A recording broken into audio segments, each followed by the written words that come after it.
Buckeyes coming off that beat down to Rutgers are back home to take on Maryland. We welcome in Tony Gerdeman from BuckeyesScoop.com. And Gerd, as we just heard from Ryan Day, he has seen improvement. There's still a long way to go. So I guess that almost answers my question. Is the defense fixed?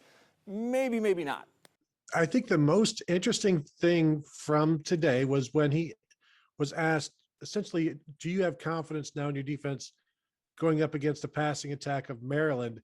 And his answer was, well, every week is its own challenge and things go week to week. And there's no yes, there's no, there's no, I don't know. It's almost like I'm just going to shelve this question, kind of like Jim Tressel used to do. What I'm going to do now is I'm just going to answer whatever I want. You go ahead and ask your question. I'm going to answer something else. But I thought that was interesting because we all have that same question. And to me, from his non-answer answer, it seems like he has the same question about the pass defense, the defense as a whole, because it's going to be a new test this week. Rutgers offense doesn't necessarily pose that kind of test. Maryland can be explosive. So I bet he's just as interested, probably a little bit more so, in finding out how good the pass defense is, how much improvement has been made, how well they meet the expectations and the needs of this pass defense. We'll get into Maryland in just a bit, but let's wrap up this discussion on Rutgers. And were we all guilty of maybe hyping Rutgers too much, or did Ohio State really look that good against a Scarlet Knight team that was at 3-1, and Ohio State had them put away with basically 6 minutes into the game? Yeah, that's a good question. And we also saw Rutgers the week before go down to the wire at Michigan. So it's not so outrageous to think Rutgers could pose some sort of a threat at home against an Ohio State team that did not look great early in the season and has some defensive issues and has been up and down offensively. Bringing back CJ Stroud, there were enough questions to think that this could be somewhat interesting, but this was also the best Ohio State we have seen all season long, and I think that counts for something. And this, you should start playing your best. Not as good as you're going to be all season long, but after a few games, you should be better than you were 2 or 3 games ago. And that's where this team definitely is right now. They're a very different team.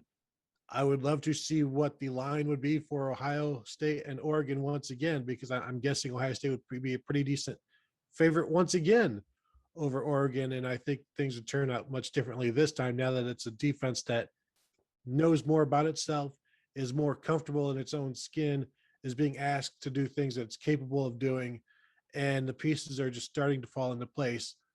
But, this is based on what we've seen so far, and there's more to come. And I think before we get into Maryland, it's just that's going to be another test where you learn more, you find out more.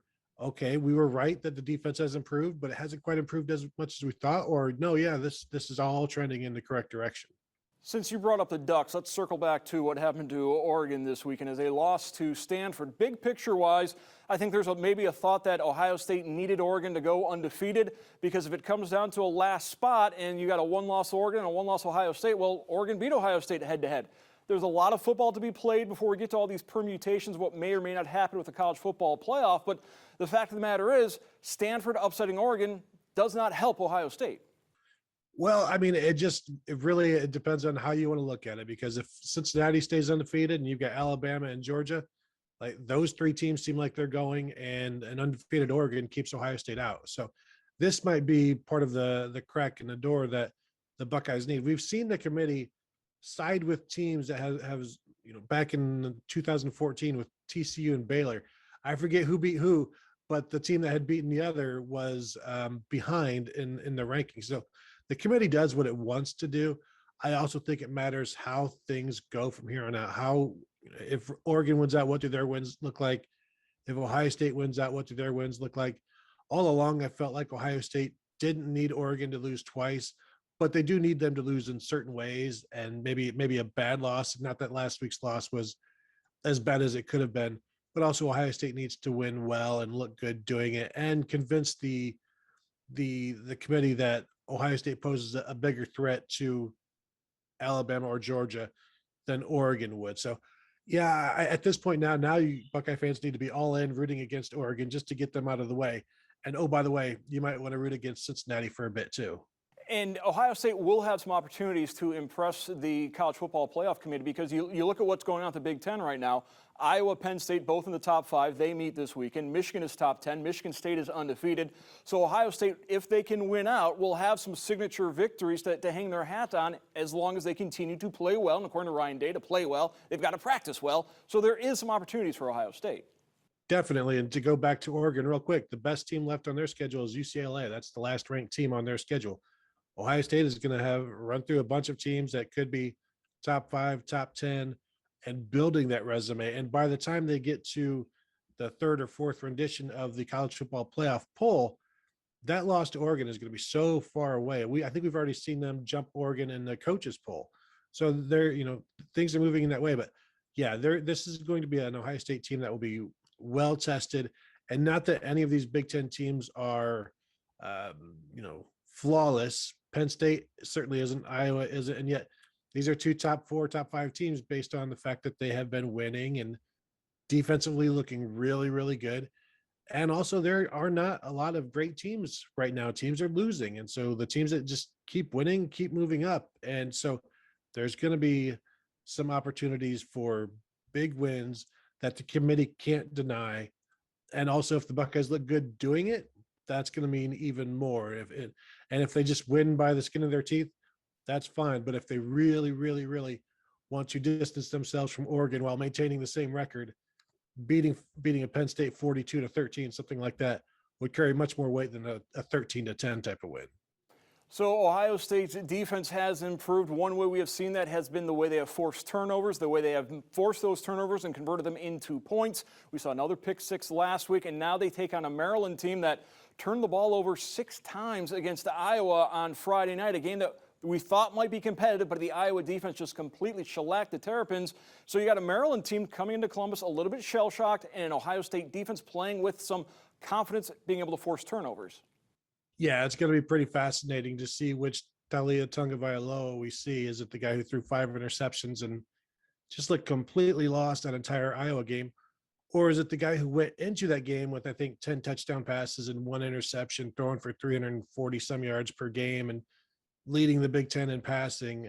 Or is it probably going to be somewhere in the middle? And what does that mean? Is it somewhere in the middle of 1 interception, 5 interceptions is 3, which is too many for Maryland if they're going to have any hope of winning this one. But the defensive line is getting pressure, forcing some of those turnovers. We saw that last week. And, I think Ohio State has maybe 7 interceptions in its last 3 games. I think they had 6 or 7 all of last year in their abrupt season. So they're making more plays. They're putting quarterbacks in a more stressful situation with the defensive line. I'm interested to see if they continue to be aggressive, or do they sit back and just see if Talia Tagovailoa will just give them a couple of interceptions, or if they're going to have to go and force their hand.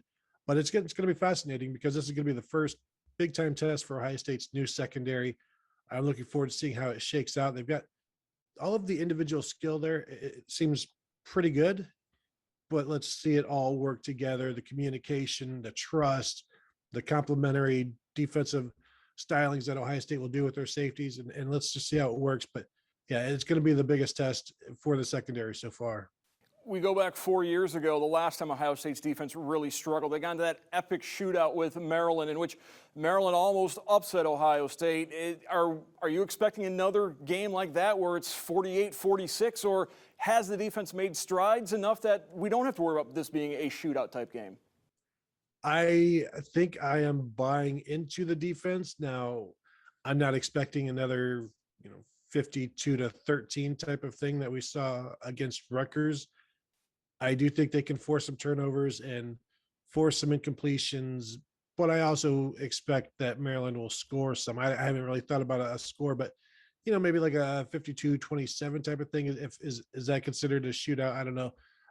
But I think Maryland will have some success throwing the ball just because they're good at it.